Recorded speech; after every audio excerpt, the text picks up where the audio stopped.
Viral, gerombolan pria ini temukan harta karun puluhan mobil dan motor antik di gedung tua.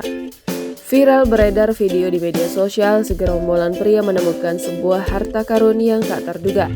Mereka menemukan beberapa mobil dan motor antik yang sudah lama mangkrak saat berkunjung di sebuah gedung tua. Dikutip dari motorplusonline.com, video viral tersebut diunggah oleh akun TikTok Andri Klasik pada Selasa 17 Mei 2022. Dalam video tersebut, terlihat gerombolan pria menemukan beberapa mobil dan motor antik yang sudah lama mangkrak di gedung tua. Dalam unggahan tersebut menjelaskan gedung tua tersebut berada di Jawa Tengah. Awalnya, mereka memperlihatkan sebuah gedung tua yang gelap, penerangan hanya bermodalkan cahaya matahari di siang hari saja.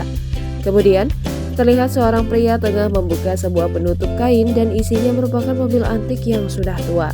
Tak hanya itu saja, di dalam gedung tua tersebut juga ada puluhan motor antik yang sudah dipenuhi debu. Diketahui jika dilihat secara desain, motor ini mirip motor zaman penjajahan seperti Norton hingga BSA. Terlihat motor tampak sudah berkarat dan tangki bensin yang sudah terbuka. Meski terlihat sudah usang, mereka tetap senang dan antusias melihat beberapa motor yang terparkir. Jangan lupa subscribe, share, komen, dan like ya.